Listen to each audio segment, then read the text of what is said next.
got the roll call. I've got the roll call. Okay. Approval of agenda. I'm going to suggest one change. If anybody else has any changes. Okay. I'd just like to move the items 9 and 10 above 9 and 8, above item 8, just so we can, when we're done with the executive session, we can go and there's no reason to come back and do that. For the sake of audience. So what's that again, 8 through 10 above 7? No, 9 and 10 above 8. 9 and 10 above 8. Just go to executive session and then. Mark, oh yeah, there we go. Do we need an action item after the executive session?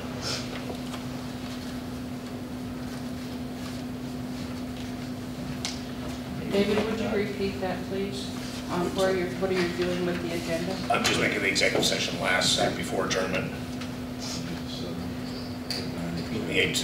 Moving 8 to just above adjournment. Or 9 and 10 above 8. Depends on how you look at that. You think we're good with that? An action item afterwards? Probably, so we can, if we pop out, we can take notes if we need to. Okay, why don't we add other business if needed after executive session? That probably doesn't hurt. Okay.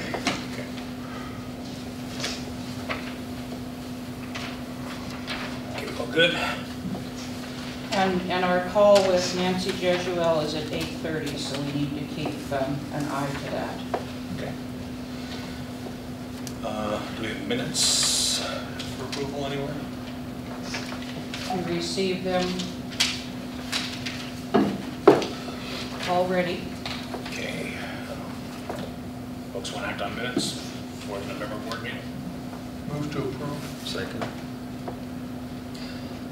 Discussion. All in favor? Aye. Aye. And actually, I took that out of order, didn't I? So we have a couple of reports that are up front. The marketing committee report. Marshall, I think you've got the floor. Yep. Wherever you are. It's coming.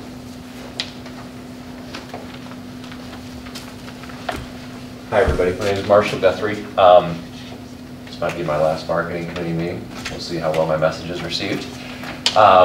A little bit about myself first. I worked in education primarily. I started in education over the past 10 years. I worked primarily with actually marketing events to students. And so getting them to become the comedians and the musicians, and some of it was for pay, some of it was for free, but all of it was getting a product out there in a way that young college students wanted to receive it. The other thing is that I haven't had a television connection to my house nor a landline phone connection to my house for 15 years. I'm one of the early adopters of the cord cutter generation that you keep hearing about. I have about a usage of about 20 minutes a month on my cell phone. Most of my phone is done through data in my house. And you'll find that's relevant because I have what some people might call a personal bias. I like to think of it as a perspective that I think is in line with where MINET tends to be going. The reality is I am the future.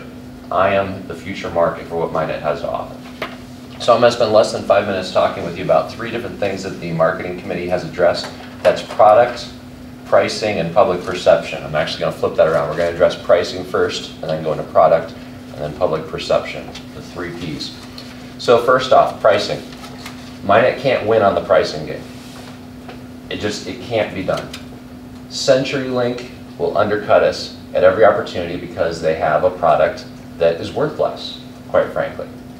Not only that, and I know Don has put this message out that not everyone's doing this, but I believe that when you look at national markets, when you look at Comcast, when you look at Charter, people who have multiple markets on which to draw from, they may not be doing it now, but at any time, they can offset pricing in one market, raise their prices in, let's say, Seattle, to discount prices in Monmouth, have the same amount of profit going to their shareholders, and yet be undercutting the prices that we can deliver because we only have one market.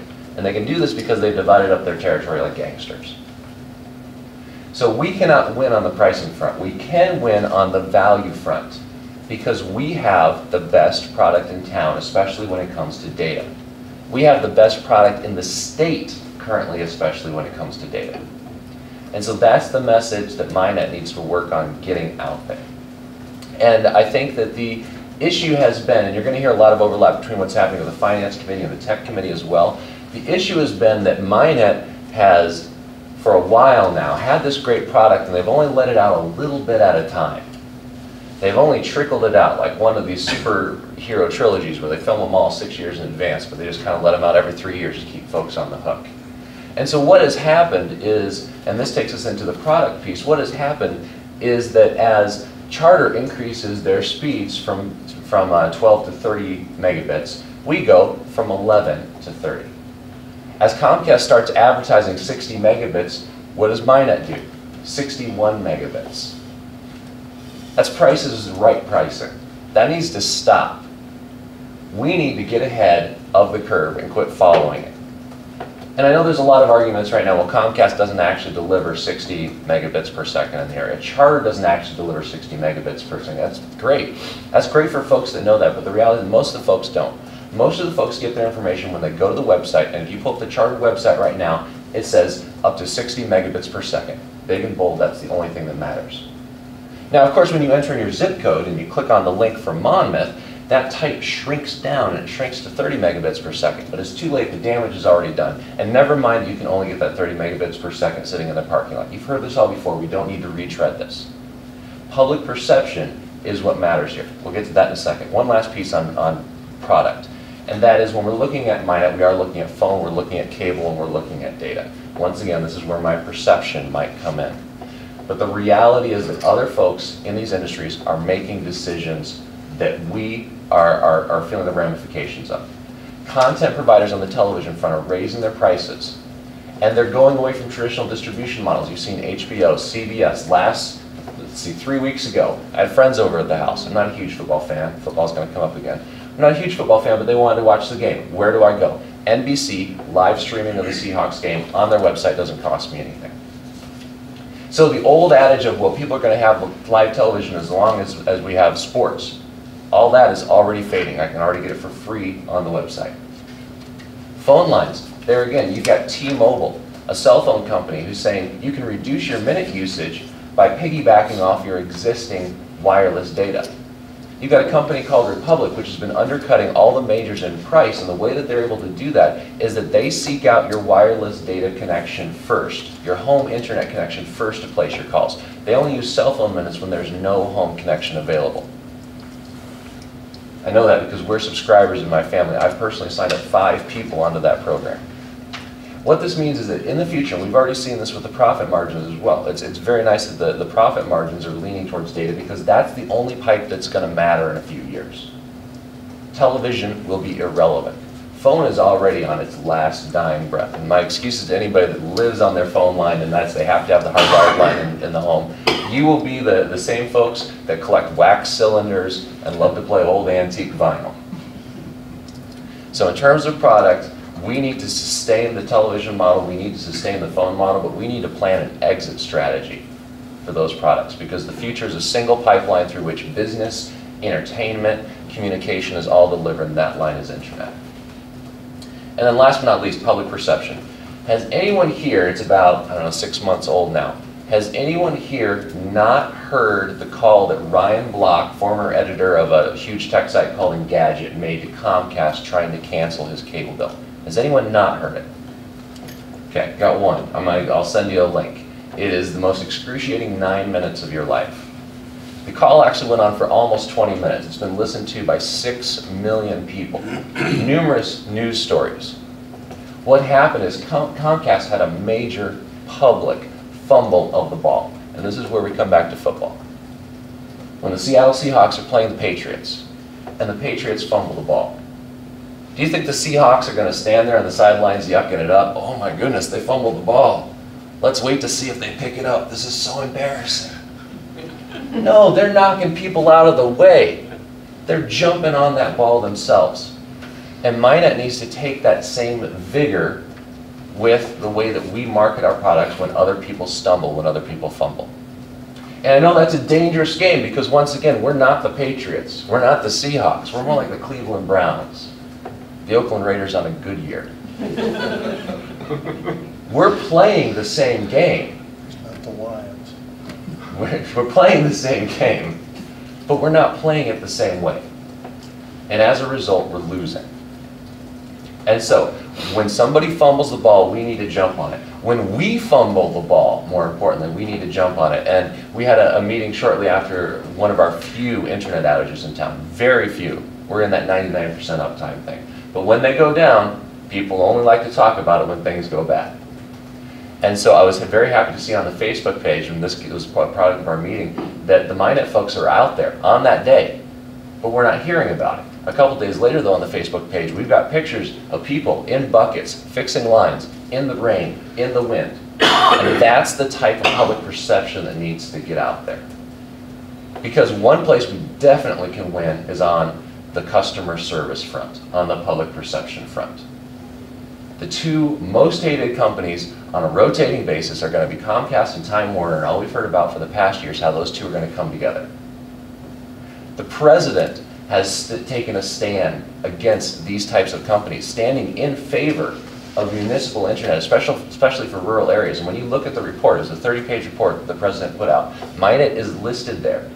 We weren't featured, but we were listed as one of the rural municipal internet companies. So we have a national platform. We have people fumbling nationally. We can capitalize on that locally, but we can't take 3 days to do it. It has to be immediate. When the power goes out, when the internet goes out, there needs to be an immediate message, an immediate show of here are pictures of people in the buckets dealing with this. These are the folks that shop at your grocery store. These are the people you run into in your schools, and they're out there in the middle of the rain and the wind, and they're working for you. We can win on the product, we can win on speed, we can win on public perception. We need to quit playing a pricing game. That, in short, is the outcome of the marketing meetings. Any questions? I got one or a couple, actually. Does anybody else have any questions? First and foremost, given that message, why the hell are you leaving us? I'm not leaving you. I just didn't know if you would want me to go after I was done. No. I know that Don, one thing that's been great about working with Don, there's been 3 marketing committee meetings. I've been to 2 of them, read the minutes from the one. As tends to happen with these community groups, the participation has shriveled a little bit as time's gone on, but we have a lot of good dedicated people in each of these meetings, and the people that can't make it to meetings are getting some feedback, and obviously a lot of support from MINET. This tone is not a tone that I would typically lead with, but I think I came in, one, as a Monmouth customer, somebody who's been paying a lot of money to MINET.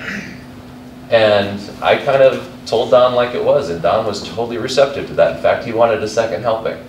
I just didn't know how the rest of you felt about that. We prefer cash. Yeah. I prefer value. A couple different things off your presentation, and I just went through a couple of trainings and fairly good opportunities to get out there in the big world, as did Don in a separate venue.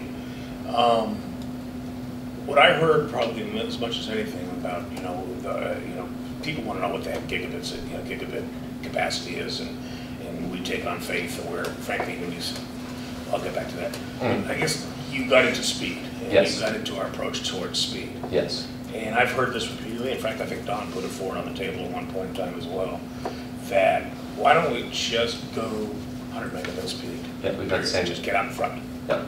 Absolutely. Once again, this is the tit for tat thing where we jump to a dollar above, or a megabit per second above where the competition is. That works when the price is right. It doesn't work in terms of swinging public perception. We need to take what some might call the nuclear option and just blow them out of the water. And the reason why I say that, I wouldn't say that if there were a substantial cost or technological downside, but in talking with Don right now, there's no additional cost in the way that our customers are using it to open up the pipeline. What it does do is it puts us at the end, and this is probably a report more for the tech committee, but it puts us at the end of where we can go without doing some substantial technical upgrades. That's my opinion. Puts us awfully darn close. Puts us close. And so it doesn't leave a lot of gas in the tank, so to speak. But the reality is that the infrastructure that Charter has, that Comcast has in the area, without a significant build out, they're not going to touch that for several years. So it at least gives us breathing rooms. It gives us a couple years to win over customers and have them stick with us, rather than flopping back and forth from who has the best promo pricing, because all the products look the same to them. Well, I tend to take the same approach. I'd rather defend market share than go try and acquire it, which is what we've been kind of doing for the last bunch of years. So related to that, We charge like $160 for 100 megabit service. Is that a price point that's going to work for us? If we charge $160? We do, Oh, you mean currently, right now? currently, right now. Yeah, no. Thank you. And the reason why is that, once again, you go back to up to 60 megabits through Charter, 30 megabits really is what they advertise, 12 is what you actually get. Public perception is still 60 is the number, and they're advertising that number, I think it's at $39.95 right now. And they do have promo pricing. I'll leave that for the finance committee to decide if y'all want to start tackling promo pricing. I looked at everybody who had markets in either Portland or Monmouth, and basically, we're not winning on the speed front. We're not winning on the pricing front. We got to win on one of those, and stay competitive on the other. How do you feel about our current marketing approach? So this was one of the first things I said to Don also, is that we are in competition, not just for our product, but for the perception of our product with marketing. And so when you look at national marketing, we need to look like a serious company. Right now, we are advertising for our product. And my apologies to anybody that's done work on the current marketing campaign. It's light years better than what we used to have. But we're marketing for our current product the same way we market for garage sales and used car lots. We have yard signs, we have cute cartoon characters. That's all well and good, but when you put it up against a nice, slick advertisement, when I'm watching Hulu over my MINET connection, Charter pops on talking about how they've got super fiber speed. Fiber-rich network is actually the term that they use. They are fiber-rich, like my cereal. But it sticks with you. I can remember it now. It's just fiber. Yeah. So, I think that we've done good work with the current superhero campaign. I think that it sends a lot of good messages out there about speed. But I think that in some way we need to turn up the polish that makes us look like a serious competitor. Once again, it goes to the quality of the product. And maybe we're not changing anything with the actual graphics. Maybe it's changing the message that goes along with those graphics. But we have beyond a serious product. We have the Bentleys, and everyone else is driving their Cadillacs. That's the reality. Our speed is faster if we want it to be. It is consistent in a way that no other infrastructure can match right now. So is your committee working on getting us from where we are to the Bentley? I think that it's been a topic of conversation. I think it's fair to make an announcement where we've ended at the last meeting, Marshall. Okay. Where we're headed. Go ahead. So are you talking about the speed? 75. Okay, so we're looking at jumping to 75. That'll take us 15 above the highest advertised speed in the market. We're reserving the opportunity to rise to 100 if we need to make adjustments to other aspects such as pricing, and we need to offset sort of a negative impact with a positive one. So do you think going from 60 to 75 is going to have the impact of going from 60 to 100? No. You're asking me personally? No. Yeah, that's me personally. I agree with that. Yeah. I think you start tacking triple digits on there, you're talking about speeds that the only other place I've seen triple digits is one market in Portland. I think Comcast is advertising. It's either 115 or 150. I can't remember which. It's very limited. Google Bit's advertising 1,000 megabits per second. We know that they're talking about coming to Portland, so once again, trying to stay ahead of the curve, it needs to be substantial. And I think they're offering 1,000 megabits per second for $100. Yeah. Yeah. So that's where we're looking at the future, and that's not too far away. Yep. Doesn't products like Comcast have a built-in limitation on their speed? I mean, they're running everything on a ring on one wire. Yeah, but once again, it's public perception.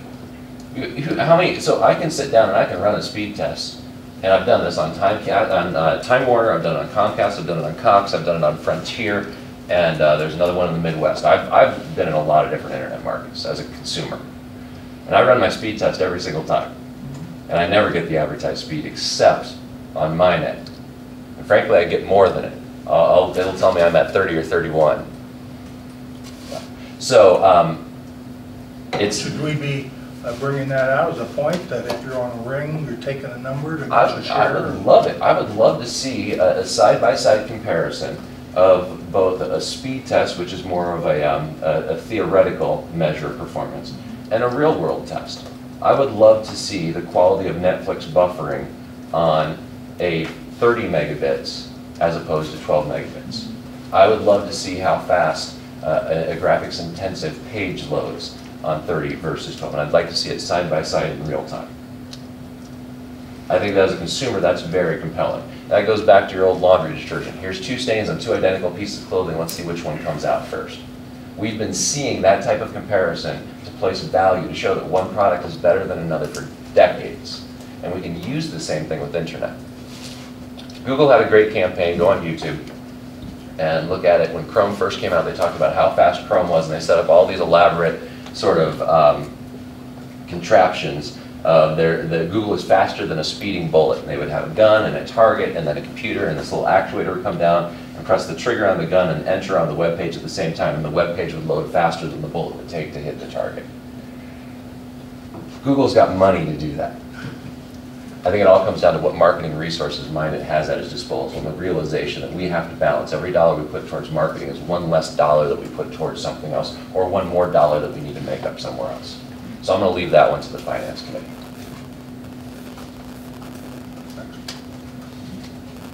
Other questions for, thank you for the interesting presentation, Marshall. You're welcome.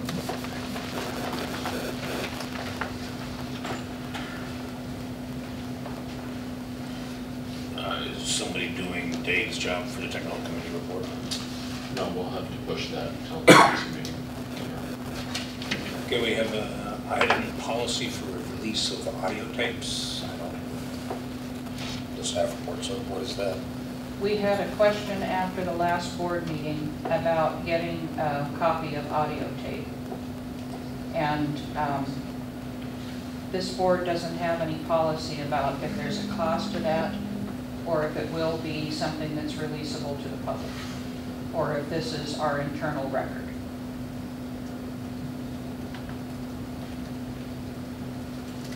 Do we have a public records policy? We do have a public records policy, but not for audio tapes.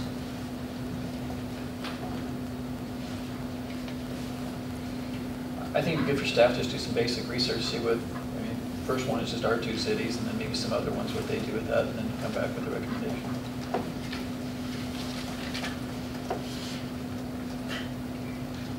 I'll bring that back to the next meeting. Okay, moving on. Approval of loans from cities for December debt service. Did we get anything handed out on that? Any staff report on that one? That's supposed to be coming from Ben, and he's Ben. not here yet. Wants to be here.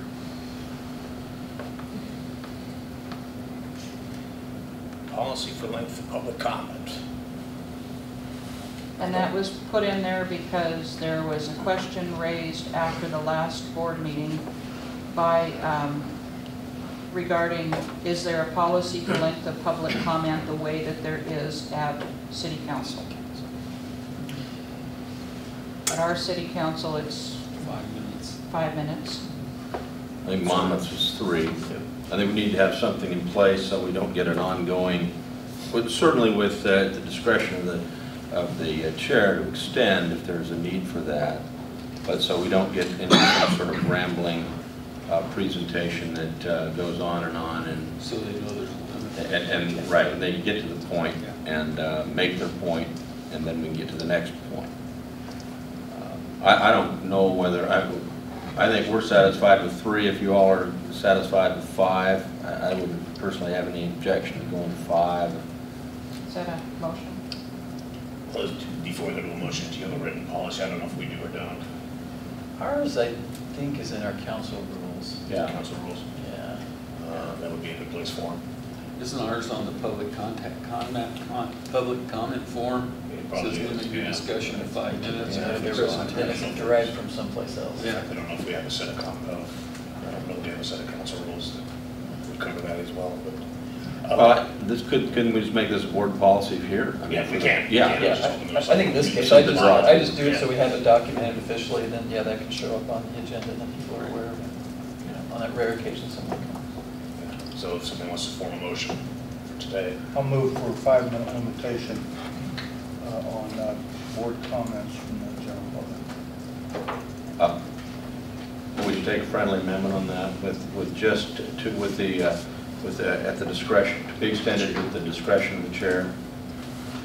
Sure, of course. And then I'll second that.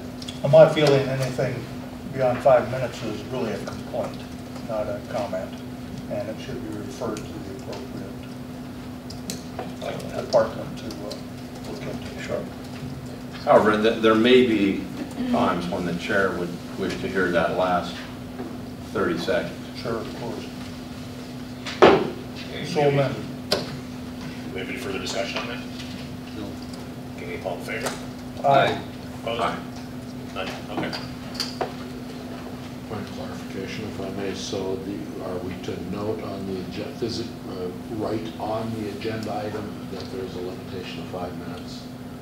Yes. I That's the think totality of a the... gentle reminder on it, just say, please limit your comments to 5 minutes. That's per, I assume that was per speaker. Per speaker. Per speaker, yes. My assumption as well. And I think, Don, that ought to be noted there so as to not appear to be arbitrary should we cut somebody off. Or there's notice given, you have 5 minutes. So put that as a regular notice on each board agenda. Now, how would we want to deal with this 5-minute limitation when somebody brings 10 of their best friends to all comment on the same issue? I know what we normally do is our mayor asks is if you don't have something that, if you have something that's repetitive, we would request that you just let it, one person be a spokesperson for your cause. And then the hard part though with any body is that if they all opt to not abide by that, then you have to listen. And that's where sometimes you set up a meeting, you sit there for 3 hours and it's all public comment, you go home and you come back another day. That will happen. Try to make a decision. Risk of public boards. Yep. Did that answer your question, Mike? Yes. Don, are you clear? Yeah, if I could just ask one more question, please. Other than as a notation, as a clearly defined point to public comment, does it need to be anywhere else other than on the agenda? No, I think it'd just be the public comment to say, 3 minutes or 5 minutes per person. Little print in there. If you think you have an issue that's going to generate a crowd, let's say we do away with Lifeline service or something, whatever.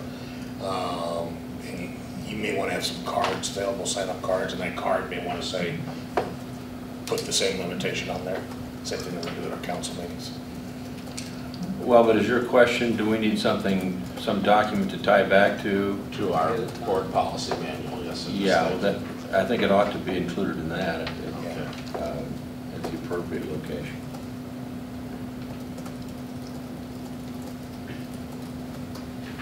So we can bring back a proposed policy, but in the meantime, we have this limitation in the minutes. And I put in the Sounds comment, really if there is a contentious issue on the agenda, speaker cards may be used. Yeah. Would that be a proposed, or would that just be notification on the next? Yeah. Since you Give it the voted on it. formalities, but if it's board policy, the board won't act on it. Or you can either just copy the minutes into the board policies, I guess. Well, I heard John say that he wanted this change included in board policy. I think it ought to be, yeah. If you wanted to make that in the form of a motion. I'd move then that the new public comment policy be included in the board policy manual. Second. Discussion. All in favor? Aye. Opposed? None? Okay.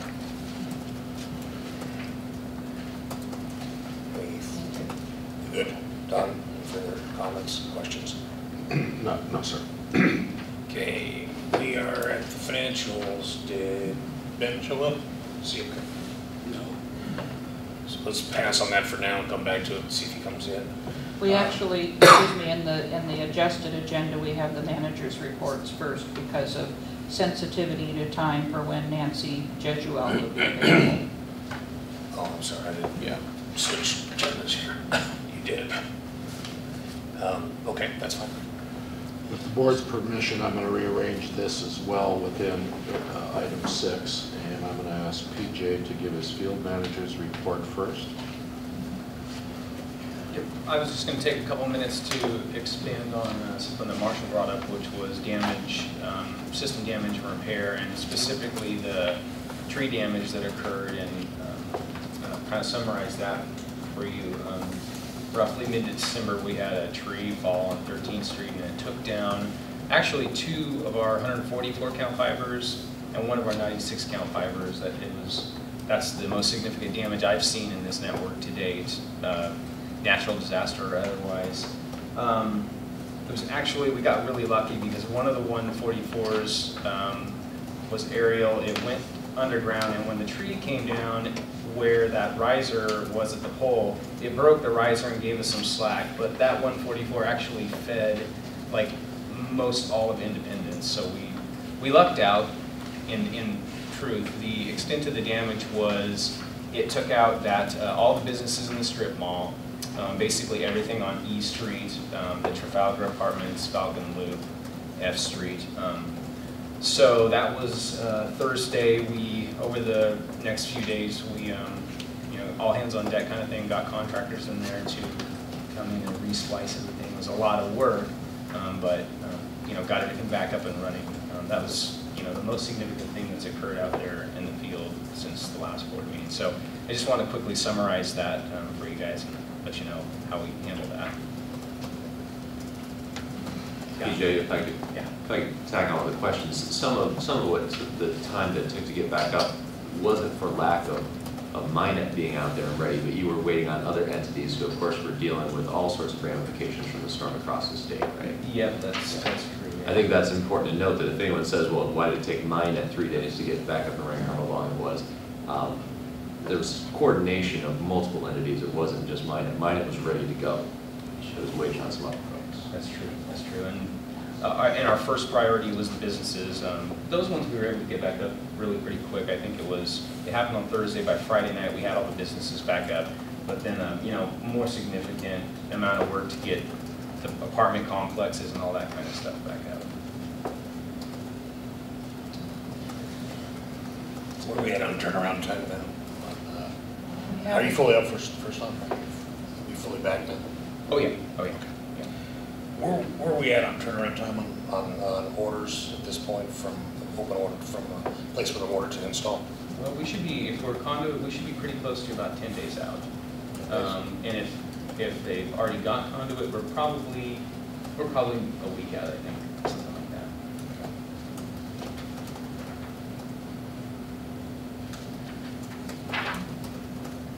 that. Two further items on the outage, Marilyn, that you mentioned, the door-to-door campaign Yes. that we did.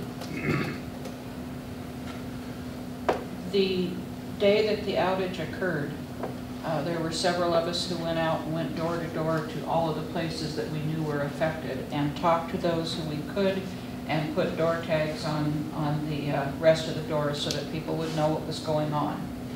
And then a second round of door to door was done when the mall was back in and some of the easier ones to reinstall were back in. And we delivered gift certificates to those who had experienced larger outages at $20 a piece. And we had good return on some of those and a lot of appreciation from it, because the people that I talked to, particularly, I was quick to say, I don't think Charter or CenturyLink would do something like this for you. And the response was always, I've never heard of them doing anything like this. And there was a lot of expression of MINET loyalty also.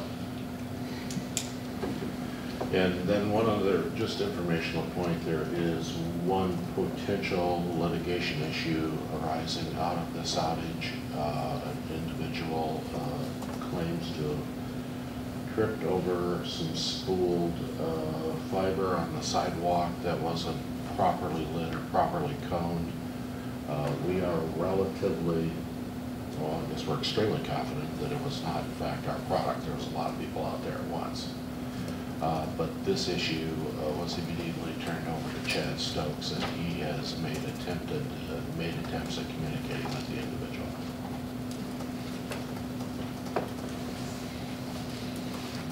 Also, insurance claims have been filed for the entire event.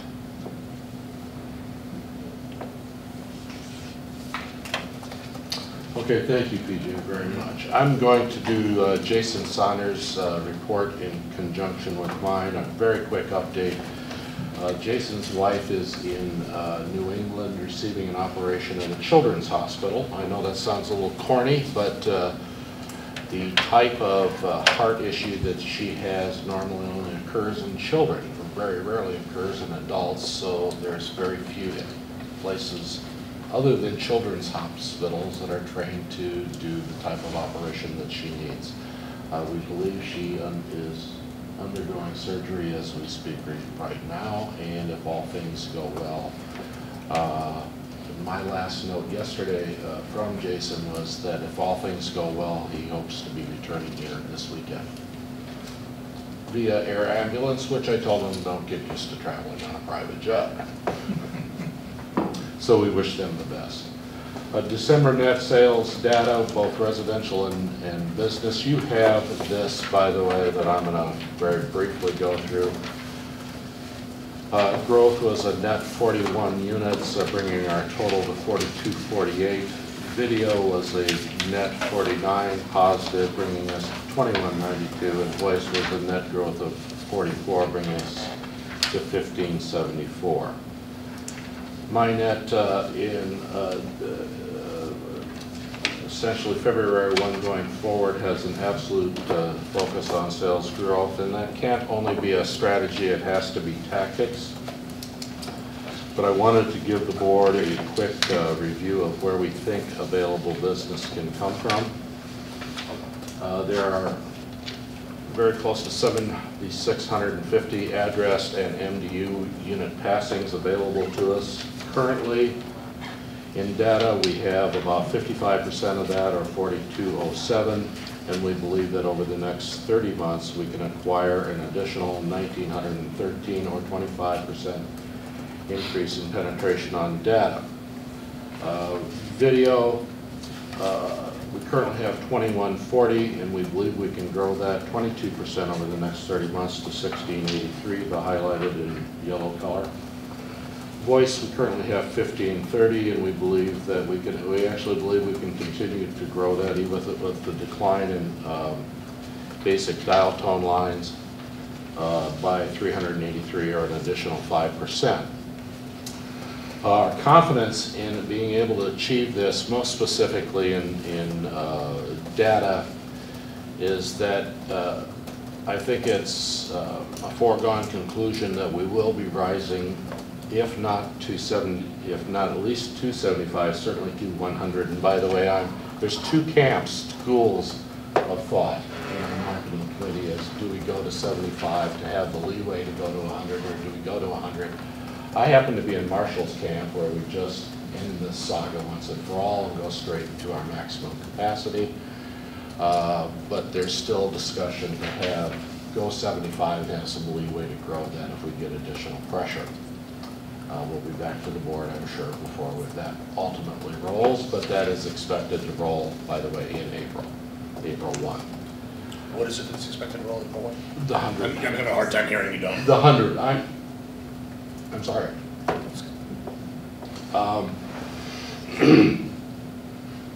In April 1, we expect that to roll, along with our rate increase, along with our new middleware, a number of things that we're bringing to the table all at once to compensate for the rate increase. We're rolling it all at once in the April 1 launch. Now, again, is that to 75 or is that to 100? I'm with Marshall. So I'm in the camp to determined. 100. The marketing committee has recommended that we go 75 first and retain 100 as the go-to point if necessary. But there's more discussion to be had, and based on a couple of things that I heard this morning, I'm even stronger more in the just go to the 100 out of the gate. Are you going to run the whole package by the board for approval at some point before That's coming from the finance committee to the board in the February meeting. Okay.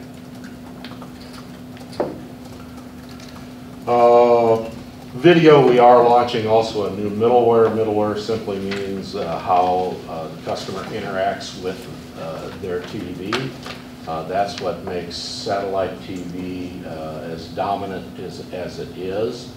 The middleware in conjunction with our new set-top box gives us the ability to be very, very close to having the same suite of user services available to our customers that a Dish or Direct customer is receiving. So we think we're confident, we have reason to be confident in that growth availability. Now in the voice aspect, that's something that I continue to gnaw on, and I don't understand the loyalty of customers to CenturyLink with slow speed, simply rebilling Dish and Direct TV. So how do we go after accumulating the additional dial tone that's out there, that's going to stay out there for a number of years? Generally, it's an older population that's retaining these. And Jason Saunders and I, even in his absence the last 6 weeks, feel that we got a program by which we can, if we truly market the fact that the customer can port their telephone number, we're fairly convinced that that's why they're holding on to CenturyLink, that they don't understand that they don't have to change their telephone number, that the directory won't change, all of the things that's important to that customer group. We can pick up that additional 300 to 400 telephone lines. But the positive, one of the also positives of that is we can, I think by default, also pick up much of their data because of our strong data package. And if they're simply rebilling, and that's what CenturyLink will continue to do for the foreseeable future, rebill Direct or Dish with our new set-top box, with our new middleware package, we can probably earn their video business as well. So we're not just picking up that voice, but we are not counting that data increase or that video increase in the numbers I've defined here. Strategy is one thing, tactics is altogether different. So how are we going to meet? Don, before you leave the numbers, can I come back to switch view? So these growth quotas are for what period of time? That's for the next 30 months. And just a MDU is what? Multiple dwelling, an apartment building. Okay. I'm not going to take the time this morning. We're at 8:20. The strategies for achieving these numbers are delineated on the next sheet. How will we meet and exceed the sales quota and the tactics that we will use? We're defining this down to the granular level wherever possible. How much activity, what type of activity, how frequently that activity, and how frequently we'll measure it. How we'll increase awareness in the marketplace, increase awareness in the community. How we're, what is our expectations on going after the referral business? Again, we're very limited in our advertising outlets available to us, so we have to do a much better job with the referral. How we'll drag more business out of our existing customers and the tactics to get that accomplished. I'm on the last page, back of the last page. Prospecting within our existing customer base, having them drive us to new available customers and help us do so. The planned timeline, tracking and follow-up, and that's answers to a couple of Mr. Klein's questions. And please note at the bottom that net growth, this net growth will be tied to and quantitatively delineated with the recast business plan presented to the Finance Committee and the Board of Directors in February of 2015, which will reflect individually by month the numbers that we anticipate for the balance of this fiscal year and the 24 months following. End of my report. I think Hang on a second, Don. Before you move on, more questions on the sales report? I have a question on the new business acquisition strategies and tactics. Do we have any contact, do we have any relationship with realtors in town or rental agencies that are going to be interfacing with new new residents, new people to ensure that MINET comes off their, or rolls off their tongue? Yes. We do. Can we get to where we have 12-month targets as well? 30 months is good, but it's nice to be able to measure this sooner rather than later. We are delineating by individual months in the report. Do you want us to show you what each 12-month segment looks like? Well, actually, ultimately, what I'd like to see is an updated business plan that shows all of this. We've talked about that a few times now. And that's being rolled in the February board meeting. Well, if I might interject, yeah, in Please. regard to your question, David, you know, the management team is currently in process of recasting out the budget that was approved of the financial plan for this second half of the fiscal year. And incumbent in that will be the projections of those sales targets or quotas that Don is mentioning over the next 30 months, as well as a relook of how we believe the company is going to operate over the next 6 months. In addition to that, then we are extending the outlook from a financial and business planning perspective out the next 24 months or 2 years to the end of fiscal 2016 and 17. And the intent is to review that with both the Finance Committee and the board at the March meetings. And maybe you're going to do more presentation, aren't you? Here? Yes. Yes? Okay, up to time. Okay, questions then? Yeah. Hopefully that clarifies what you were wanting to understand. Well, there was one sales question I had from before, and that was, it had been represented to at least our council and others, and I think the Monmouth Council, that we had experienced 21% growth over a period of time. Were you able to validate that? Yeah, we've examined that, and we've also shared that with the Finance Committee. So well, maybe in just out of consideration of time, in this call, yeah. So Come back. forget that, right. Back to you, Don. With that, I would like to introduce, we're taking a two-pronged approach toward, we have to have effectual marketing to achieve sales, and while they're entirely separate and unique animals, one, most specifically, marketing drives the other sales. And we are taking a two-pronged approach to, did you get Nancy on the phone? I thought we installed a phone down here. Don't want that. There is a phone down here. Should be. Roll eggs. We're taking a two-pronged approach. One is from the outside in to our customers to drive loyalty and interest, and as important, to grow the communities, because it's growth in the communities that part of the delay in the results of MINET is growth in the communities that was built into the original business plan that hasn't occurred because of economic changes. Is we need that growth, or hope that we can take advantage of the starting of growth within the communities to continue to increase MINET's numbers.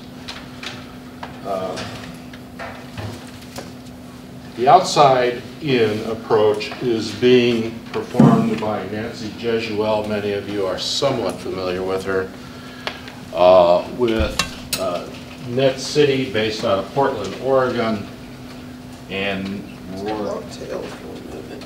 Huh? It's got a long tail on it if you want to move it Yeah, to the it's center. long tail. Just grab that paper, it'll follow you.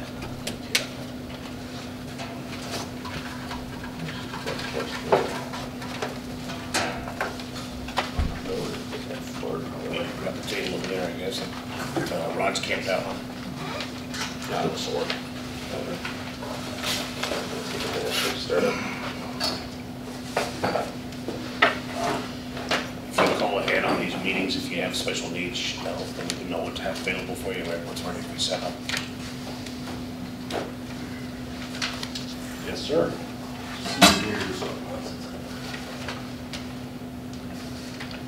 Would you really have the table here, Don? Sure. Thank you, Rod.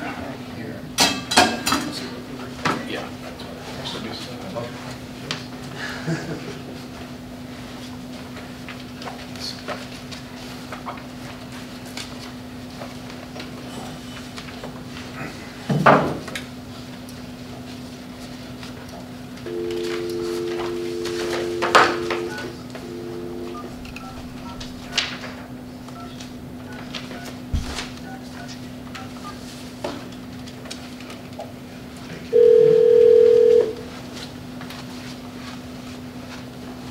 I'm getting deficit. Hi, this is Nancy. Hi, Nancy. Don Patton. How are you this morning?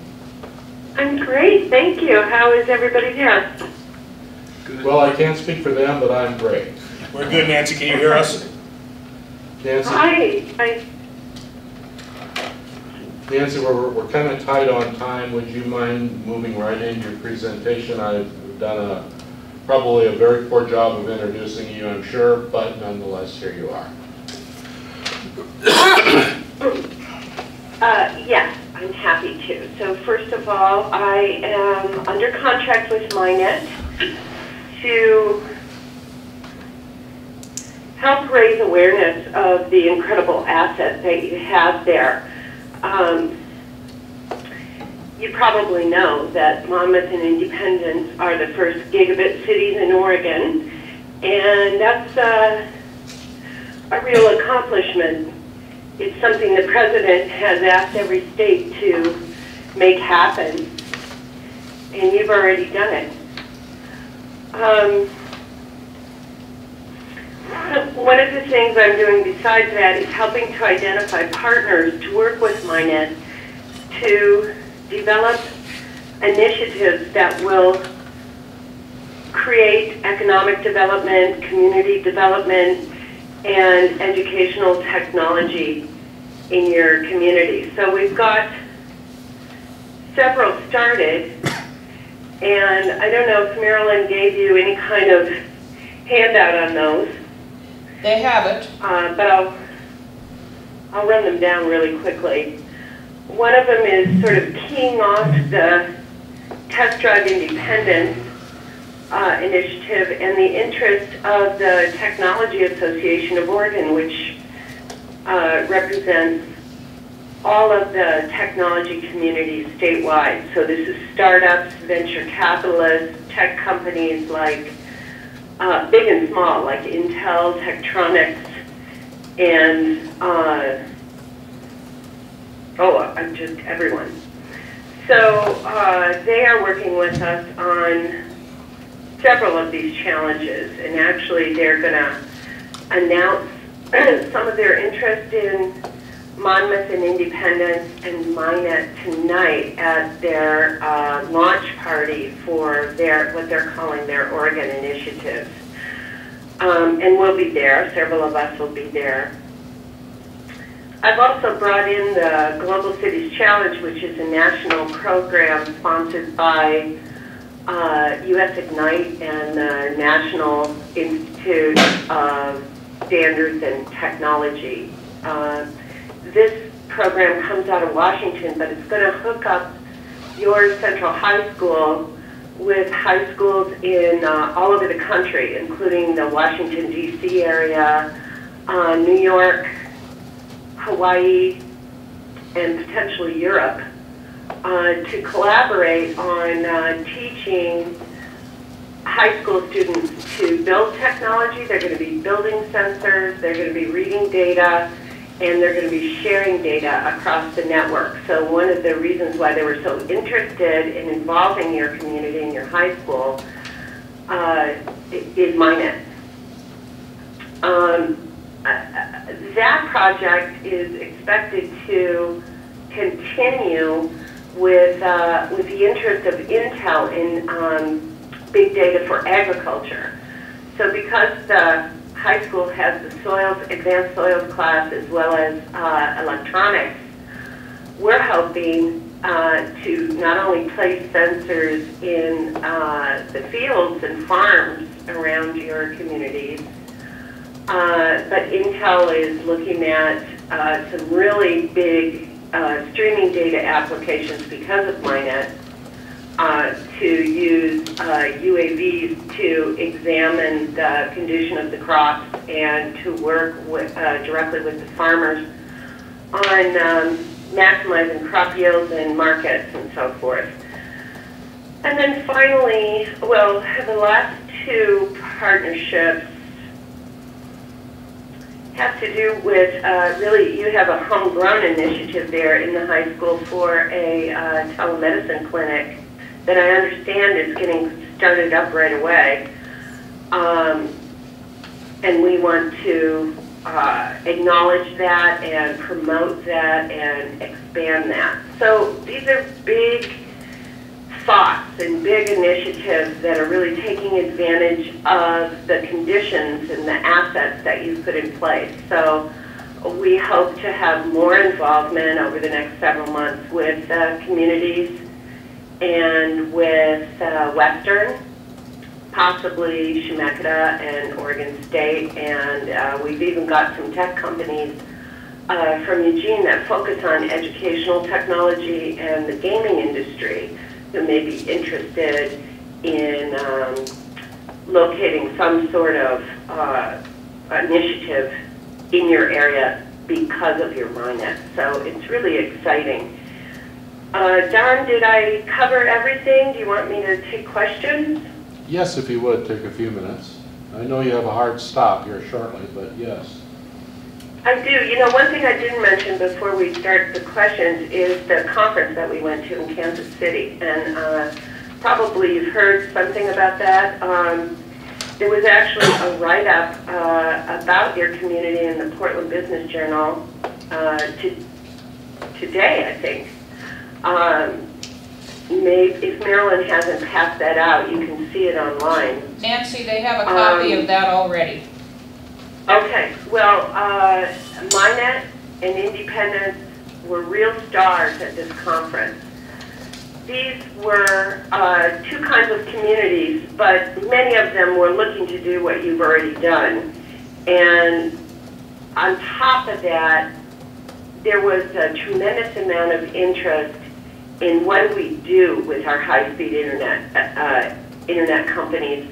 How do we combine those with strategic partnerships and our economic and community development teams to bring technology to rural communities? So everyone was very interested in the efforts that we're making there, and I expect that there will be more interest as people learn about it because it was really an untold story.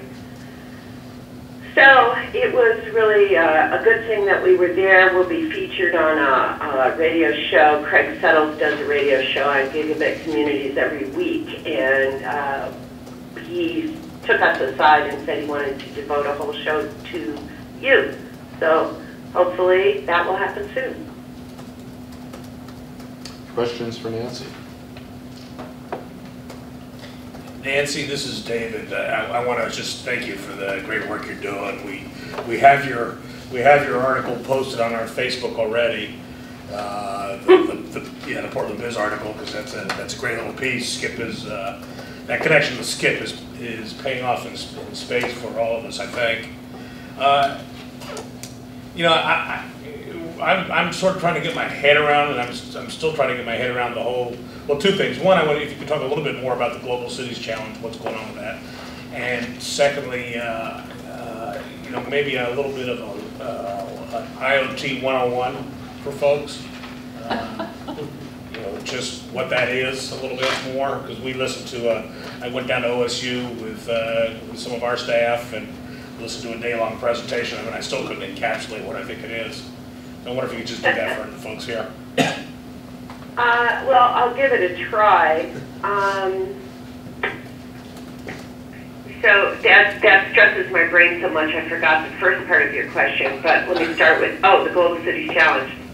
So the Internet of Things is really this idea that devices in every aspect of our economy and our households and our lives are using connectivity to maximize performance. So over time, these devices are being connected and are sensing and providing tremendous amounts of data. So the data provided by things is being used in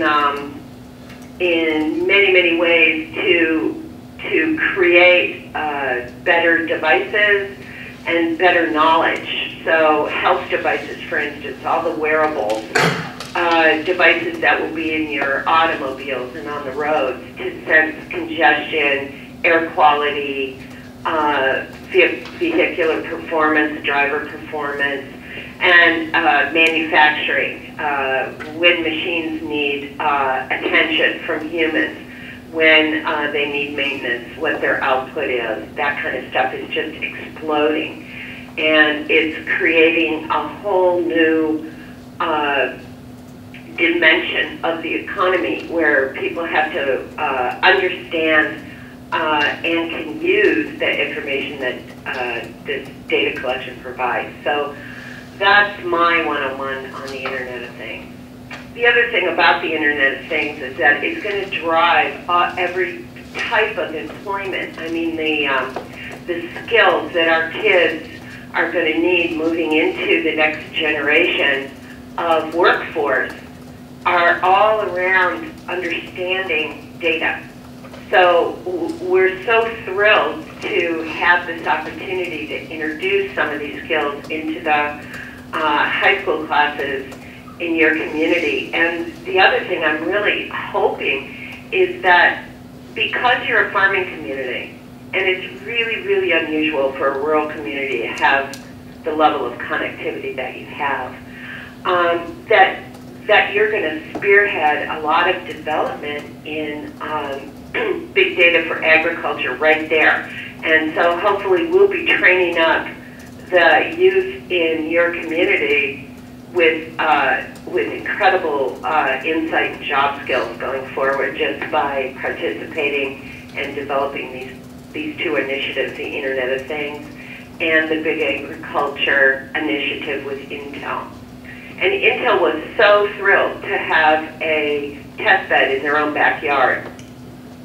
They're doing this project in Tasmania right now, and they want to replicate it in Monmouth and Independence, and that's going to save them a lot of air miles.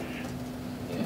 He seemed anxious to So we're excited. He seemed anxious to get out of the plane and into the car. Right? So we'll have tremendous access to their scientists. We're looking forward to we need to talk with more people in the community, and so that's part of my job, is to set up these meetings, make sure that the conversations happen and that they're documented and that we have plans to roll out. So I'm kind of a Sherpa for these efforts in your community. I think I would look at it in a three-pronged approach. Basically, the more our available clients know, the higher the demand is going to be, and the higher the demand is, those customers are going to realize that they can only fulfill that demand via MINET. And that's what we're here for. And that correlates into customers, and that correlates into bills, and bills mean money. Yeah, and John, you're absolutely right, and I think that's one thing that was really, really evident in Kansas City, that the communities where the provider, the elected and appointed officials, and the key institutions were partnering, that's where things were happening.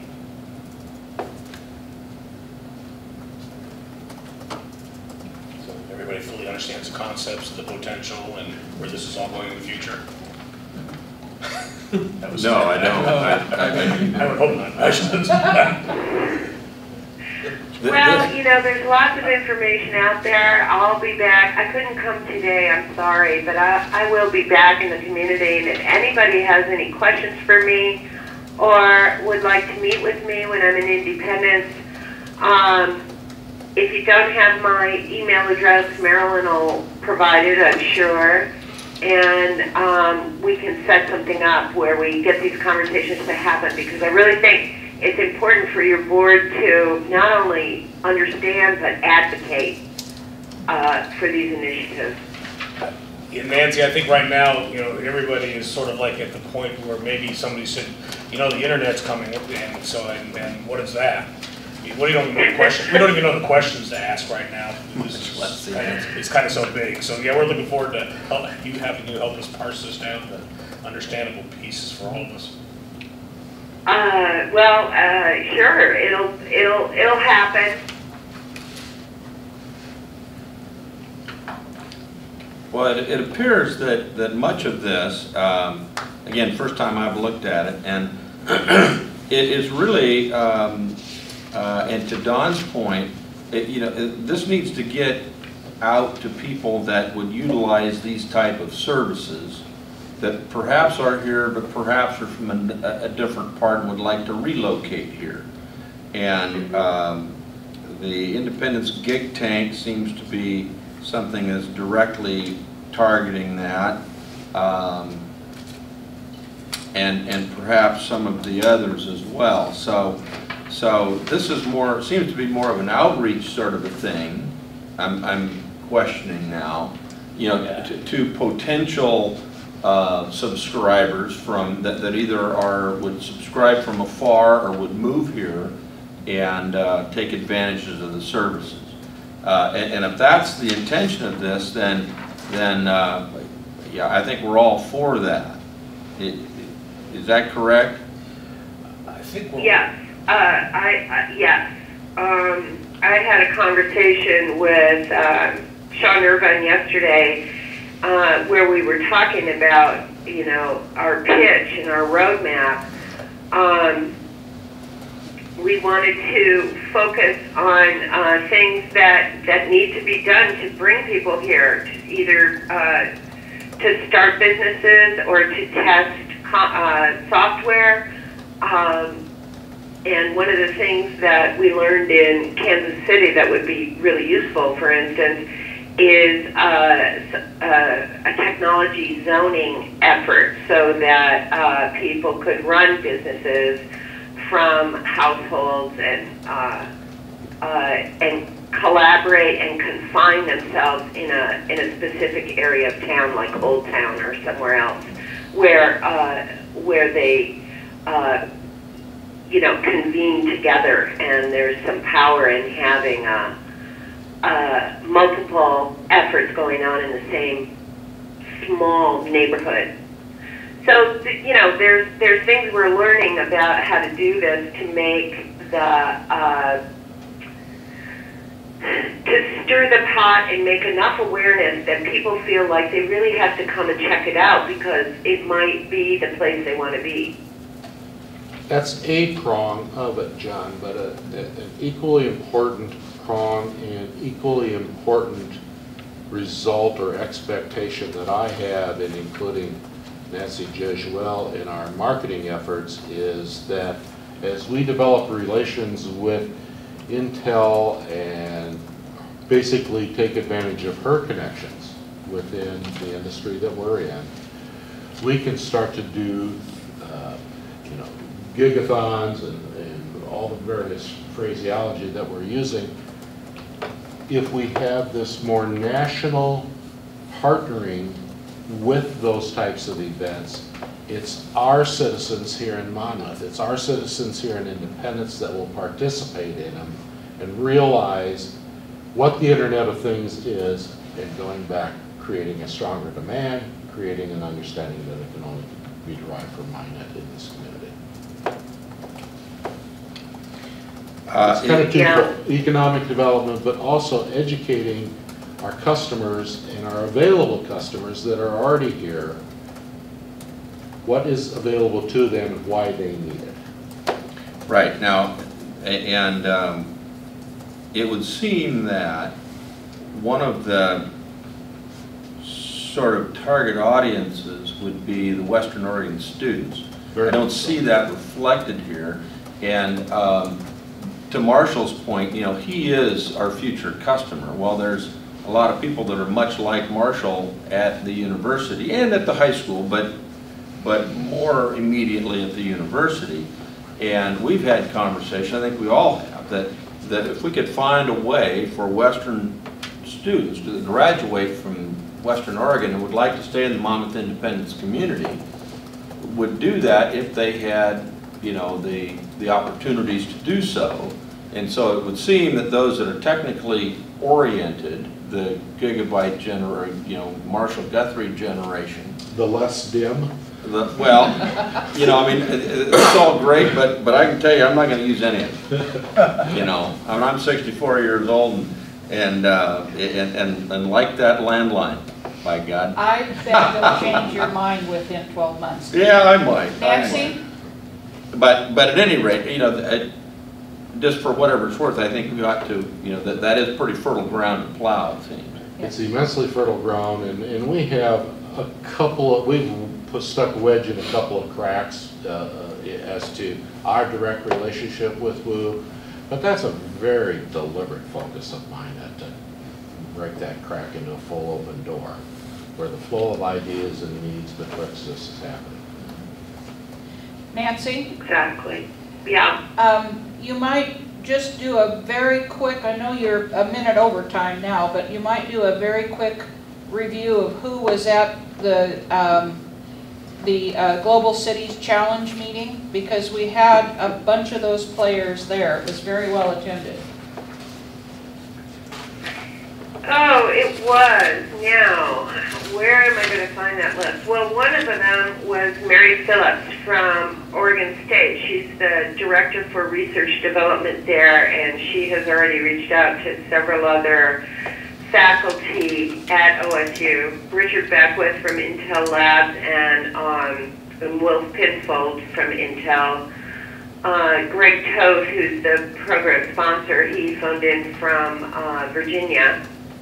And then we had Steve Coons, Sean Irvine, David Hume, Amy, I'm blanking on her last name, but she's from the State Department of Education.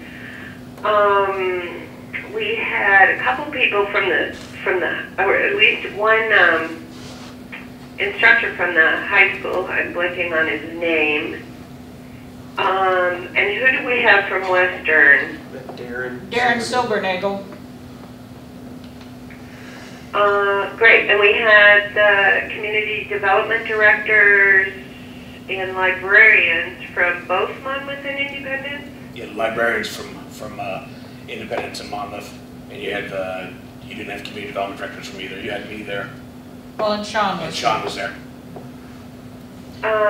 So it was a big meeting. There were, you know, counting the people on the phone, probably close to 20 people. Yeah.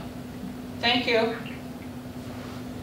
All right. Well, I'm sorry. I have to run. But thank you for letting me speak with you during your board meeting, and I'll look forward to the next one. Thanks, Nancy. Thank you, Nancy. Okay. Bye. As I mentioned, marketing, the approach we're going to take a run at is not only from the outside in, but equally important from the inside out. And as I have also mentioned, we have limited venues by which we can do that in communities this size and exceedingly limited budget. That's okay. So how do we take advantage of everything that is available to us here to take our message out? To that end, we have also engaged Rod Killam with the Best in Oregon, and I've asked Rod to give a presentation to that today. You know, to steal from Marshall this morning, one of the things that is very relevant is that we get immediate, in this Internet of Things, things are changing not daily anymore, they're changing instantaneously anymore. And we have to have the ability to get instant messages out to our customers, to our potential customers on our website, which I presume you're going to mention that piece. And for us to get back to them, respond to them, and for them to be able to communicate with us. So from the inside out, we've engaged Rod Killam, and Rod, please proceed. Hey, thank you, David. Can I stop for a second? Can I process check? We usually try to get out here by roughly 9 o'clock. 9 o'clock we're getting out here, or not 9:30? 9:30, is that what we're shooting for? I thought we were 2 hour meetings. Yeah. Is everybody good Okay. with 9:30? I just want to make sure. Yeah. I just want to make sure that, so, okay. Okay, yeah, that's how I, Okay. I just want to make sure. Okay. So you can see from the first page of the outline that we're used to doing lots of different kinds of media. And typically what you've seen about us in the community is when somebody calls up and says, we want a TV spot or we want a radio spot. And we do those. But that's really not the science of marketing, that's the advertising end. And my background is I do have an MBA with a focus in marketing. And marketing is what Dawn has tasked me with, and that's the science side of marketing, where we identify the target markets, where we identify the media appropriate for that target, where we implement ways to measure, and we implement communication with the target. So there's a lot of different subgroups of targets out there, and John, you've talked about the students, and that's an important one, and Marshall does represent that pretty well. But Marshall's like me, we're geeks, and we have to be so careful when we sit around in a meeting because we're all geeks saying, yeah, we need speed, and speed doesn't really mean anything to most of the average users out there. So we got to also do what Don's talking about on education. We have to make that appropriate so people know that speed doesn't mean speed, it means quality, it means healthful living, because there's all kinds of apps that interact on the internet. I'm currently talking with Salem Hospital and trying to figure out which departments that we go to and get as much support as what we need to figure out the kinds of machineries coming online and how it interacts. Because a lot of them are with Apple iPhones, and they measure heart arrhythmia and they give reports automatically to the doctor. But even those are going over the internet and not to the Apple phone service, but actually using the home internet. So there's a lot of things to look at about the science of marketing and how to target the different markets. And that's where we're heading at. And how we target, most of you know some of our most recent examples have been campaigns for different politicians. And how we've done that is using media that MINET hasn't been using. So we use pre-roll advertising. And some of you have seen that on YouTube where there's a little video that pops up before you can play. Well, we can place pre-roll advertising on anybody's internet provider by zip code. And so we can target independents and anonymous separately. We can see who we're after. It will come up like if somebody's looking at Reuters, it will come up on the Reuters screen. So we have that capability, and that's one of the new things that we're going to be doing. But again, everything I talked about is going to be about targeting. And targeting comes to measuring. So that's the one slide that says our focus is on measuring and expanding resources. So our measuring can be as simple as the great grandpappy MINET man ad that's going right now where it says no code at the bottom. So we're doing promo codes because promo codes allows us to measure. What does that mean? Well, promo codes has to be measured preferably inside the accounting software, because then we can find out what the costs are and what the returns are by tracking that market. Elation's an off-the-shelf program. John's been working for a couple of weeks with them trying to get the promo codes on. How are we doing on that, John? Have to say anything? The promo codes are set up. So, Tom, you'll appreciate this. So it's basically the same accounting transaction where we're recruiting people that have dial-up. The first month is free to come in and show this is our last bill from our dial-up company. So yeah, that's good. And then 12 months later, that last month is free if they paid all those 10 months in between. So it's the same accounting event, but without having the different promo codes, we can't see whether it's coming from independents or if it's coming from Monmouth or who the target is. So that's what we're trying to measure. And you've implemented enough that stuff that you know that's kind of hard to set up right away, but it is getting set up. So currently we have 4 different promo codes. I'm talking really fast trying to recognize your need for time, so if anybody wants to interrupt, go ahead. And some of those have already been implemented, like Stop Dial, which is now in the cinema. So even the cinema ads. So we're measuring two things. We're measuring the media and the results from the media, and we're measuring who the targets are by as much information as what we can get. So for example, Marshall was voicing that there's a few people that are really tired of MINET, man, and I wouldn't mind shooting a bullet in his head either, but the reality is that in the family cinemas, that has got a really strong response, but it hasn't been measured. And so for me, that doesn't really help with the marketing science stuff. We've got to start measuring it, and that means promo studies and trying to track it that way. Strong and positive. Yeah, it's been really positive. So families, that kind of thing. And then we have a comparison that we put on the Facebook site, and it turns out that a Pony Express driver in 1860 could have delivered from New York to Beverly Hills a Blu-ray movie faster than dial-up. So that gives us a little fun thing to play with. It's not a huge market. It's an estimated 400 people market in this area, but it gives us the ability to start implementing the promo codes and getting all those systems set up. So that's what we're really after. And it's been a pretty good response. So on the page where it talks about MINET, man, it's saying how many viewers have seen that. So a good response is about 30.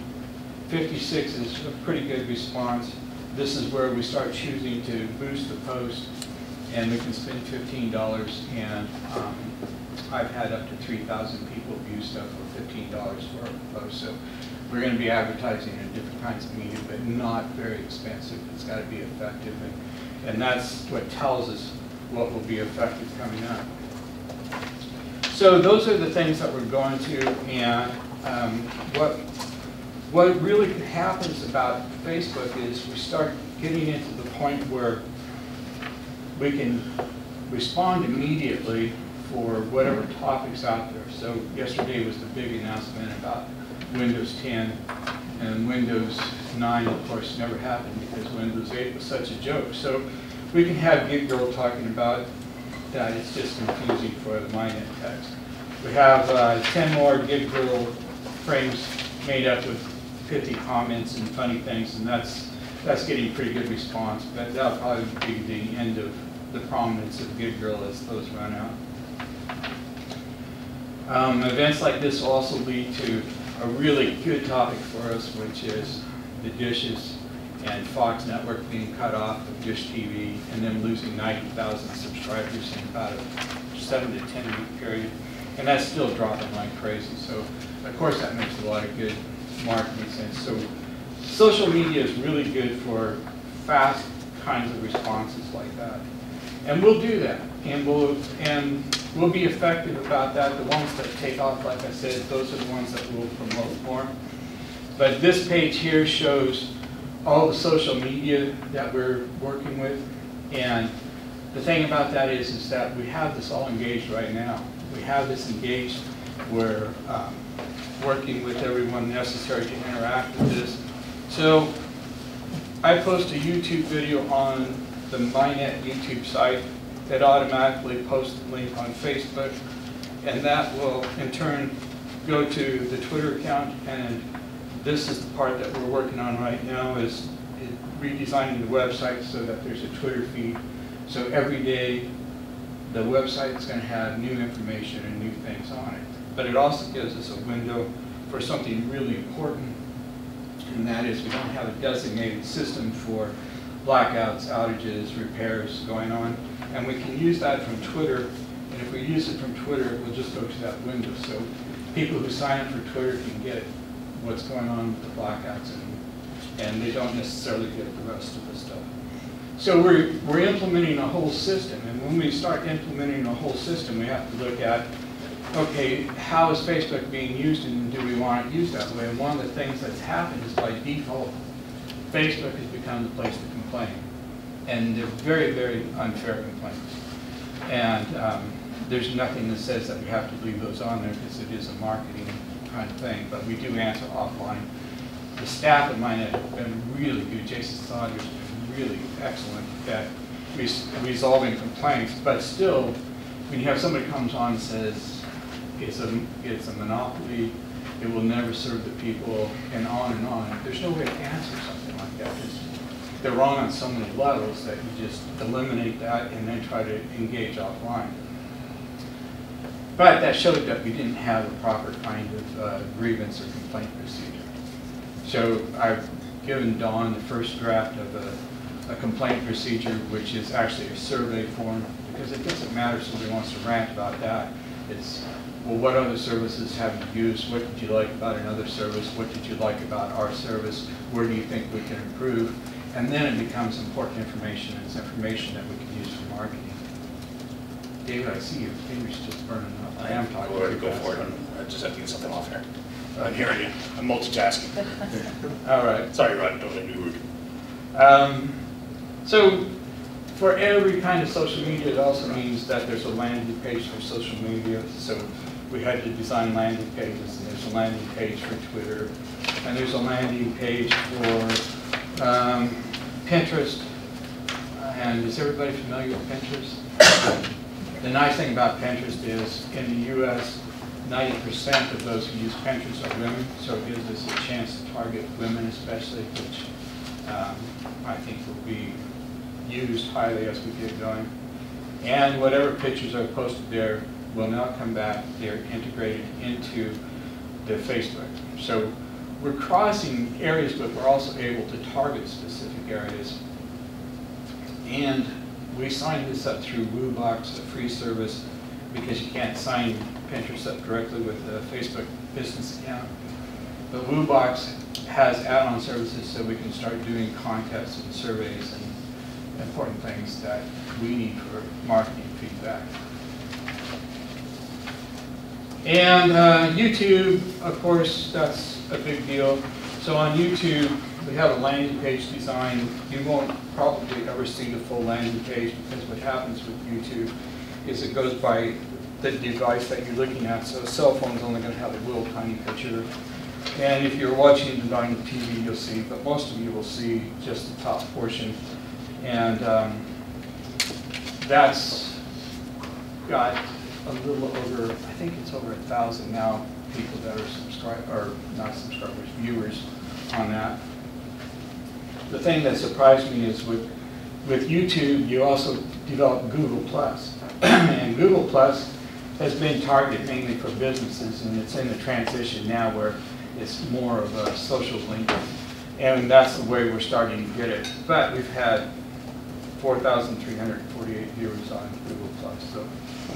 So what I'm telling you, these things are implemented now, and they are actually working now. And this is a whole different side of just marketing. It's trying to interact with the community. And the new thing will be coming up. Rod, can you kind of get to a summary? We're going to run out of time here. Yeah, sure. So we're looking at a business class service, and we're looking at a SOHO service. And when we work developing those kind of class distinctions, we're working with local people. So we're working with Paul Hurt next week on business class services, and SOHO, which is small office, home office. We're working with some, and we're going to try and differentiate how the internet reacts and interacts with people. So they can have backup devices, they can have VPN for security, they can have videos and teleconferences, and that's going to be important kind of ads on. Because we're back to the education. What does it really mean to speed? Rod, are you involved with the overhaul of the website? If you are, how are we doing on that? We just started initiating that. Our first meeting's tomorrow. We've got outlined a lot of these things. So when we're talking about marketing, it has to be implemented in the website from the very beginning. So yeah, we're still speccing that out, but it's progressed to the point where I'm sure it's going to get done here pretty quickly. Is that going to get away from the MINET man theme? Yeah, definitely. Okay, good. Yeah. Other questions for Rod? Thank you. Sure. Thank you, Ron. Scott, have you by chance heard from Ben? I've tried emailing him around. And I called his office, and they said he's at a board meeting. I would suggest that we move to the auditor's report first as a guest. Would that be a fair suggestion. Yeah, that's fine. Let's go ahead and do that. Are we gonna have time for this executive session? I'm brief. Well, let's stop right here for a second. So, your point's well taken, Mike. So, are folks prepared to extend the time to stay here? It's been a busy agenda, obviously, and we didn't have anything ahead of time to review. I'm okay with that. I Yeah, am too. fine.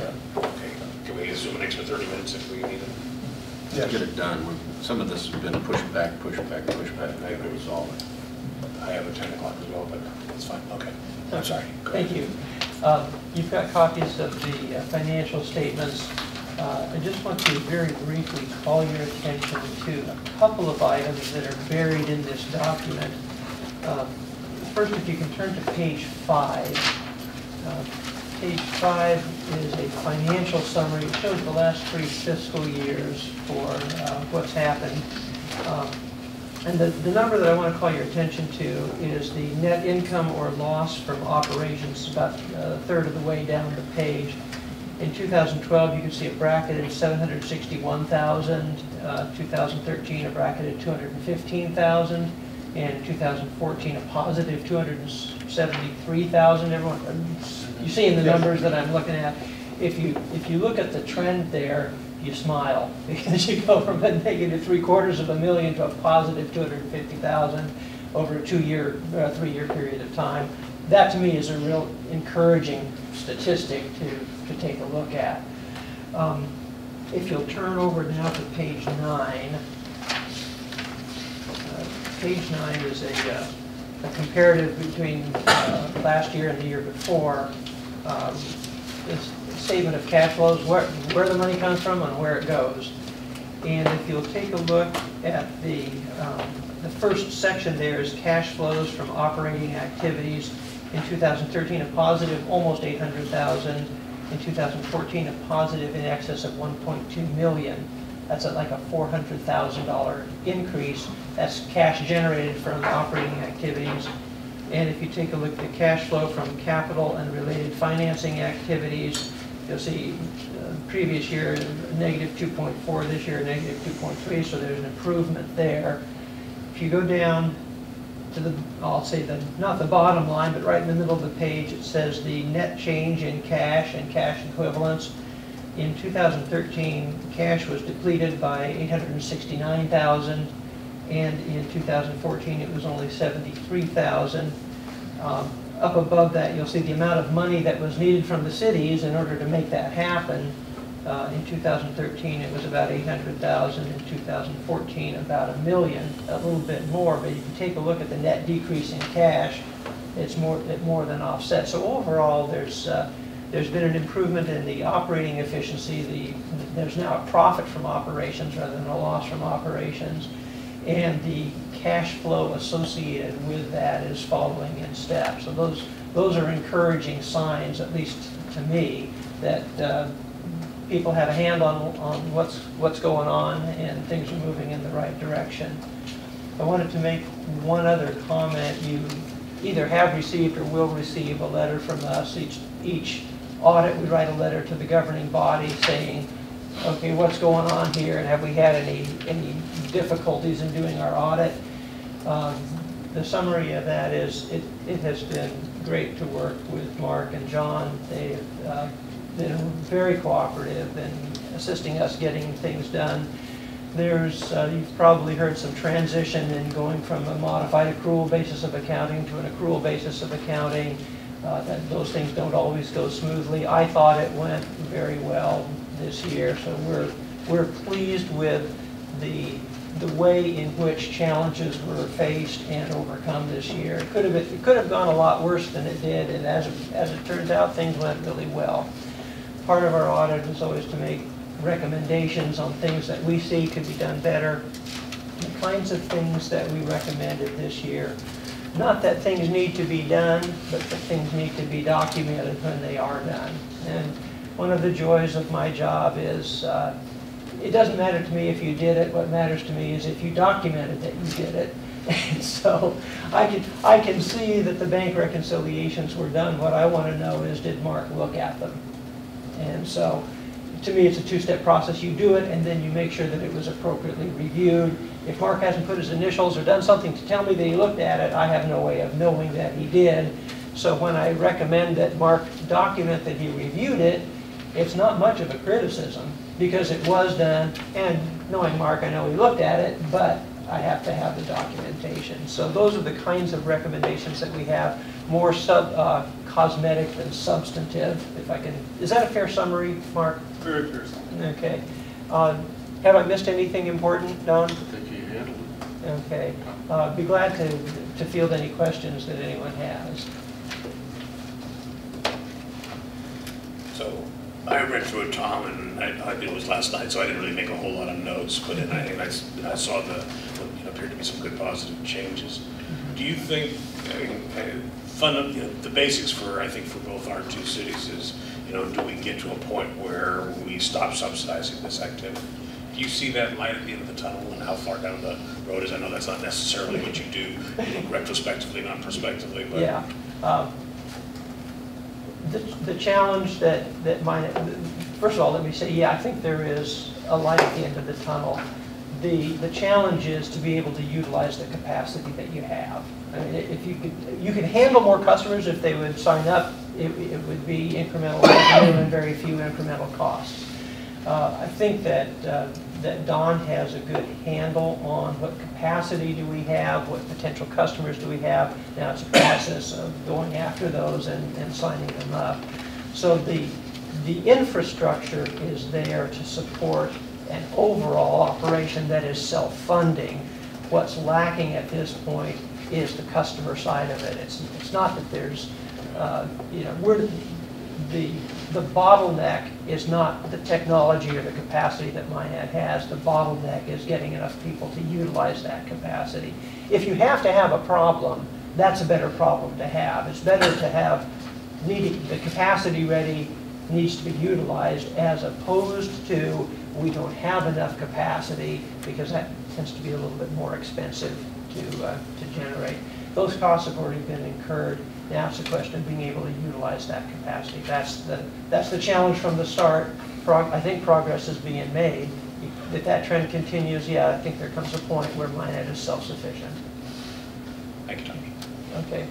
Any Mark or Don, you're in a better position to Your comments are well taken, and I thought the audit process went very well. Okay. If no questions, again, pleasure to be here, and thank you for the opportunity to provide services. Thank you, Tom. Mark, you're up. So, there are a couple of things I think we need to get through, such as the board acceptance of the MINET contribution to the debt service payments. I know Ben was supposed to be here to present that. Can you roll up to like a spot up here? Yeah. Certainly. I know that Ben. Just sit in the corner or something, find it. Sure. I know that Ben was scheduled to present that. It's up to the pleasure and discretion of the board. I'm certainly prepared to pinch shift in that regard, and I would recommend that we do that simply because we need to move on with that issue and bring it to closure. Would you like me to do that? Release. Okay.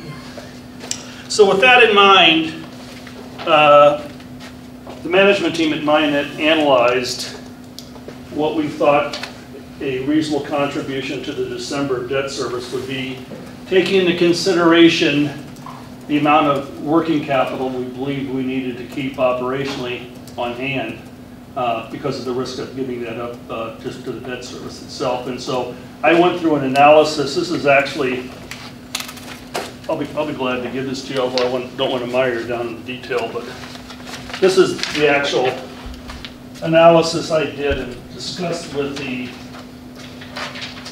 finance committee at the December meeting.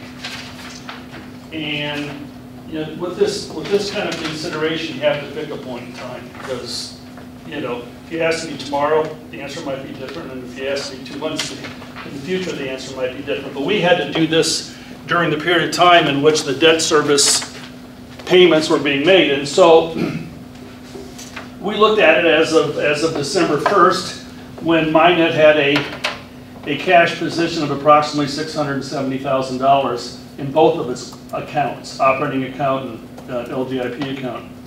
And we believed we needed to retain for working capital purposes 1 month's worth of average total cost of goods and operating expenses. And when I did the analysis on that, our average was around $270,000, which then would have suggested that MINET would be in a position to offer, approximately $400,000, comes out to $392 in terms of contributions to the city's debt service payments for December. So we went through that analysis. We discussed it with the finance committee. We said, we could take the risk and offer more and keep less working capital. The results of the discussion was that the MINET Finance Committee unanimously agreed that this was the solution to take, that MINET should contribute approximately $400,000 to both cities to their debt payments that they made in December, which with that in mind means that we would be writing a check to the city of Monmouth, if you use $400,000 and $220,000, and we would be writing a check to the city of Independence of $180,000, which we're certainly prepared to do. We have moved this amount of money into the LGIP account and trust to ensure that it's in essence restricted for purposes of making the contributions. But that was the discussion, that was the thought process, and that's where the Finance Committee resolved its recommendation to the board to move ahead with this. I'll be more than happy to answer any questions you may have, but go ahead. Well, I'm going to have several, but yeah, we'll defer to the members first. I have and it's not a question on numbers. Okay. It's a question on emphasis, I guess, and this isn't necessarily marked for you, but it's for everyone here. You said that MINET would contribute $400,000 round numbers to the city's debt service, and the contribute to. That's my understanding that it's MINET's debt, and the city, in effect, contributes to their debt. Now, we make the payments, I suppose, but well, this is a quasi-public institution that ultimately needs to stand on its own, and so, and it may just be vernacular, it may just be how we've gotten into it, but I would like to see a shift in this, in saying that that MINET will pay $392,000 and the cities will backfill the remainder, rather than it sounds like, I heard and not just you, I'm not criticizing your comments, but that has come through in the other meetings that I've been in. I don't think MINET has any interpretation that it's not its debt. But we know that the cities have been making those payments. They're obligated legally to make those payments. Sure. Okay, even if we have all the money to fully fund them, we have to give the money to the cities and then they make the payments. So, sure. So there may be some issue in terms of terminology in that regard. But when this happens, then we enter into a note with the cities for the amount that they've advanced on our behalf, that we recognize that at some future date we have to repay. Sure. So, Mark, I'm going to echo John's comments because that was one of my points as well. It is, yes, it is a direct obligation to the cities, but MINET is on the hook for 100% indemnification. And to the extent that MINET fails to hit that mark point, it is the city subsidizing MINET. So it is a terminology thing, but I think it struck me wrong, like it struck John wrong, and I would like it well understood that this is MINET's debt. Well, all you have to do is, David, in all due respect, David, all you have to do is look up MINET's financial statement, and the debt is on there. So, yeah. It's a clear sign that we recognize it's our debt. So I guess what we're asking is that the Finance Committee just reinterpret how they put that to us. We will make 55% of our obligation, we will make whatever, something of that nature. Clearly understood, and I will make note internally at MINET and to the Finance Committee as well. I grasp everything that you've both said. Okay, thank you. Other questions? I guess just one, it's probably just looking on, I think when we had a discussion, I think in December, we're hoping it'd be a little bit better than this. Is that partially performance, or was it thinking you need a little bit more reserves on hand, or a combination thereof? Well, as I think I indicated in the beginning, it's a matter of timing. If we would have done this at the 1st of January, it might have been different. If we do this at the 1st of February, it's different. But we did it in concert with the timing of when those payments had to be remitted to the creditor organizations. And so we prepared this for the December 16th Finance Committee meeting. So the best point in time that we had an accurate read on the cash position was that it's typically at the end of the month when we close the books, okay? Because during the month, you got a lot of things, parts traveling back and forth in terms of deposits in transit. You have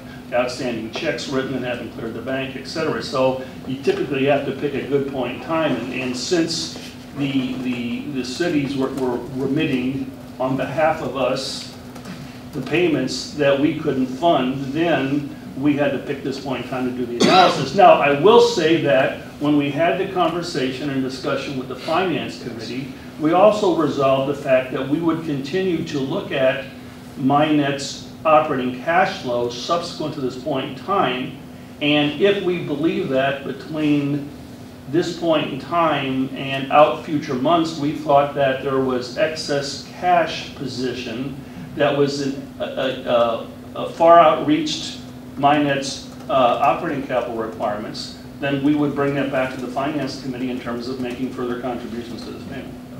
I do believe, Scott, that there was, we can certainly pull the minutes, but the Finance Committee, the amount that MINET retains is significantly higher than was originally discussed in this. That's what I wanted to get to, because when we talked in December, so now we were talking just a month ago, we were thinking the gap might be like 761, and now it's 884. I want to remember, and I cannot be held to this, but I want to remember that the conversations in December was, or I think it was generally suggested that we would reserve 175,000, and the board decided, the Finance Committee rather decided that's what I was it should be 278. Okay. Yeah, and that's because I gave them two options to look at. Yes. So I said we could just maintain 1 month's worth of operating expenses, which would be around 175, or we could maintain the amount of our total cost, which was operating expense plus our cost of goods sold, which was 278, and they believed that this was the most appropriate approach to take. Okay, that's good. That calls that out. So I think that's prudent. I think that's fine with that approach. So a couple different things. One, we were also told that there would not be any likely contribution from the cities for the June payment. Is that still the case? I haven't got to that point yet, but if you're asking my opinion, no. And when I give you the financial report, there's going to be a couple of things. Number one, I'll give you my opinion based on what I share about how the company's performed to date through December. And then when we have the recast budget, I'll be able to give you a better read on that.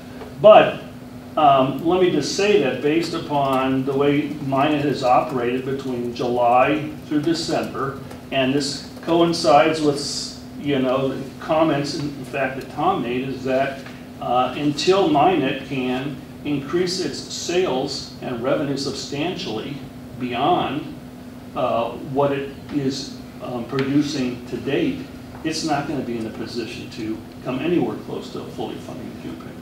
If you remember back in and I don't want to get ahead of myself with some of this, but just as a point of reference, if you remember back in the budget review and discussion, we approved a budget that if MINET achieved it with a 24% sales growth, we would be short approximately $500,000 in meeting both the debt service requirements plus the capital needs of the company for this current fiscal year, right?